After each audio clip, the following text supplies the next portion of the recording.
Baik, sebelumnya perkenalkan nama saya Dita Eka Oktaviani, NPM 2051040042 dari Prodi Manajemen Bisnis Syariah kelas D Fakultas Ekonomi dan Bisnis Islam semester 3. Baik, dengan dibuatnya video kali ini bertujuan untuk memenuhi tugas ujian tengah semester mata kuliah Fikih Muamalah dengan dosen pengampu Ibu Gina Ulfa Saifur Rahman LC.MA SY. Baik, dalam video kali ini saya akan menyampaikan kesimpulan dari hasil wawancara saya kepada salah satu karyawan di Bank Syariah Indonesia cabang KCP Belitang, Nusa Indah, yaitu Bapak Ilham Koko sebagai bagian yang mengeluarkan uang atau konsumer. Adapun hal yang ingin saya bahas dalam video kali ini yaitu pertama, apakah di Bank Syariah Indonesia ini menggunakan prinsip syariah dan akad apa saja yang digunakan. Kedua, apakah sebelumnya Bank Syariah Indonesia ini melakukan sosialisasi kepada nasabah? Ketiga, apakah ada syarat bagi nasabah untuk memilih akad? Keempat, apakah ada kendala dari nasabah dan bagaimana Bank Syariah Indonesia ini menyelesaikannya? Kelima, apakah ada kekurangan dari akad yang ada di Bank Syariah Indonesia ini? Keenam, apa saja penyebab dari berakhirnya akad? Ketujuh, apa saja produk yang ada di Bank Syariah Indonesia ini dan produk tersebut menggunakan akad apa? Dan yang kedelapan, yaitu mayoritas nasabah memakai produk apa? Mari kita ulas satu persatu.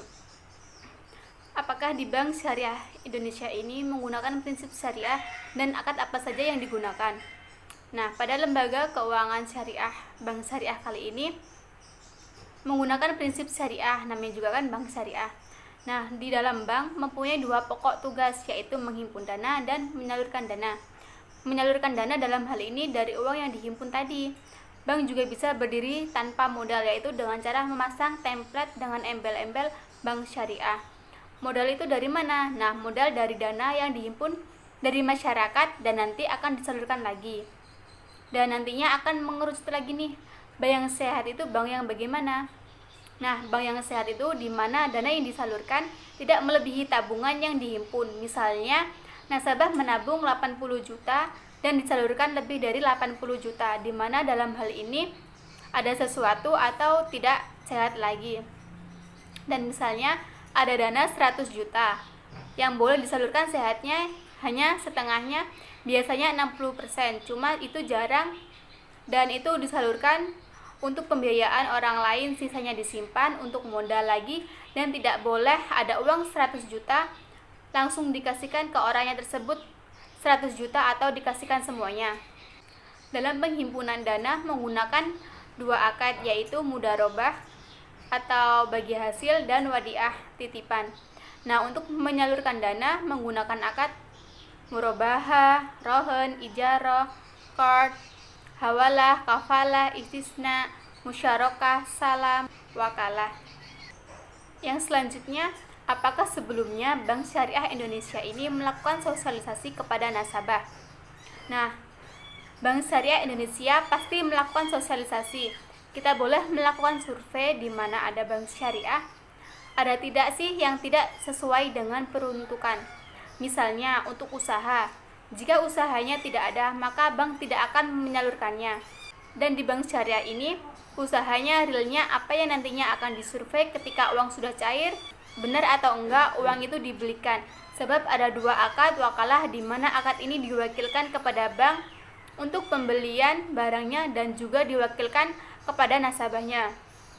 Jika nasabah langsung beli, maka pihak bank langsung membayar kepada supplier barang apa yang dibeli, karena akad yang dipakai pertamanya yaitu akad jual beli. Penyaluran dalam bank syariah ada banyak, misalnya jual beli. Nah, dalam jual beli misalnya jual beli mobil. Dalam jual beli mobil ini kita harus ke showroom. Nah, untuk jual beli barang maka kita harus ke tokonya langsung.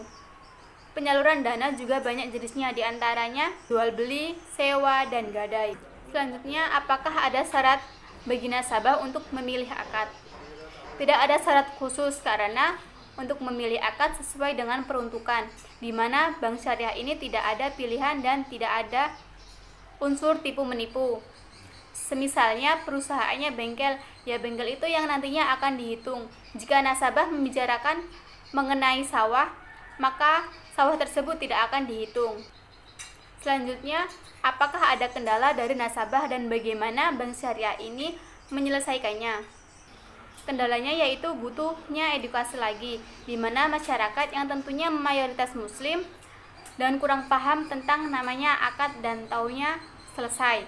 Padahal realnya itu kalau kita ingin meminjam di bank syariah di sini cuma sekedar wadahnya, di mana nasabah mau beli mobil, tahunya langsung dikasih mobil, dan sebenarnya tidak seperti itu. Bukan nasabah yang langsung ke showroom, tapi harus pihak dari bank yang langsung beli ke showroom dan dikasihkan ke nasabah. Bank syariah ada yang namanya BUS atau bank unit syariah, dan ada juga yang anak usaha syariah, di mana anak usaha syariah ini meliputi Bank Sumsel Syariah, BCA Syariah, dan lainnya. Bank syariah di sini sudah menjadi BUS, di mana bank tegak sendiri, tidak ada naungan dari pihak bank konvensional. Apakah ada kekurangan dari akad yang ada di Bank Syariah Indonesia ini? Dalam Bank Syariah Indonesia kali ini tidak ada kekurangan, sebab akad jual beli fikih ulama akadnya sudah ada dari pada zaman dahulu atau bahkan dari zaman Nabi, dan sudah ada cara berdagang seperti apa. Namun kita saja yang sering memotongnya agar terlihat lebih simpel. Sebenarnya Bank Indonesia ini sudah jelas di mana kita harus beli mobil, bank yang harus membelikannya. Apa saja penyebab dari berakhirnya akad? Tidak ada, cuma kembali lagi ke segmen bisnis di mana nanti akan di take over sama anak bank sebelah. Kecuali mindset masyarakat sudah real ke bank syariah itu.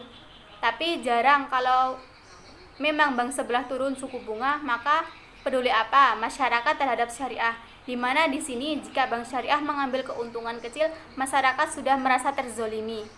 Yang selanjutnya, apa saja produk yang ada di Bank Syariah Indonesia dan produk tersebut menggunakan akad apa? Dalam Bank Syariah Indonesia, produknya berupa giro, cek, gadai, cicil emas, tabungan. Nah, di sini tabungan ada banyak pilihan, di antaranya yang pertama ada BSI tabungan bisnis, di mana tabungan dengan akad mudharabah mutlaqah dalam mata uang rupiah yang dapat memudahkan transaksi segmen wira swasta dengan limit transaksi harian yang lebih besar dan fitur free biaya registrasi, transfer SKN, dan setor clearing masuk melalui teller atau net m-banking. 2. Ada BSI tabungan klasik, di mana bentuk dana untuk menampung setoran kas kolateral atau goodwill nasabah pada setiap penerbitan Hasanah Card Klasik yang dikelola berdasarkan prinsip syariah dengan akad mudharabah, di mana keunggulannya gratis biaya administrasi bulanan, dapat melakukan penarikan di konter teller bank seluruh Indonesia dan mendapatkan bagi hasil. 3. Ada BSI tabungan SY mudharabah, di mana tabungan dalam mata uang rupiah yang penarikan dan setorannya dapat dilakukan setiap saat jam operasional di kantor atau melalui ATM. 4. Ada BSI tabungan SY wadiah, di mana dalam mata uang rupiah berdasarkan prinsip wadiah yad damanah yang penarikan dan setorannya dapat dilakukan setiap jam operasional khas di kantor atau melalui ATM. 5. Ada BSI tabungan efek syariah, di mana tabungan ini menggunakan akad mudharabah mutlaqah. 6. Ada BSI tabungan mahasiswa, di mana tabungan dengan akad wadiah dari para mahasiswa perguruan tinggi negeri atau perguruan tinggi swasta atau anggota pegawai atau anggota perusahaan atau lembaga atau asosiasi organisasi profesi yang bekerja sama dengan bank. 7. BSI tabungan payroll, di mana tabungan khusus merupakan produk turunan dari tabungan wadiah atau mudharabah reguler. 8. BSI tabungan pendidikan, di mana tabungan dengan akad mudharabah mutlaqah yang diperuntukkan bagi segmen perorangan dalam merencanakan pendidikan dengan sistem auto debit dan mendapatkan perlindungan asuransi. 9. BSI tabungan pensiun, di mana tabungan dengan pilihan akad wadiah yad damanah atau mudharabah mutlaqah diperuntukkan bagi nasabah perorangan yang terdaftar di lembaga pengelola pensiun yang telah bekerja sama dengan bank. 10. Ada BSI Tabungan Prima, di mana produk tabungan yang diperuntukkan bagi segmen high net worth individuals berakad mudharabah dan wadiah yang memberikan berbagai fasilitas serta kemudahan. 11. BSI Tabungan Rencana, di mana tabungan dengan akad mudharabah mutlaqah yang diperuntukkan bagi segmen perorangan dalam merencanakan keuangannya dengan sistem auto debit dan gratis perlindungan asuransi. 12. BSI Tabungan Simpanan Pelajar, di mana tabungan dengan akad wadiah yad damanah untuk siswa yang diterbitkan secara nasional oleh bank-bank syariah di Indonesia. 13. BSI Tabungan Smart, di mana basic saving account dengan akad wadiah yad damanah merupakan literasi dari OJK dengan persyaratan mudah.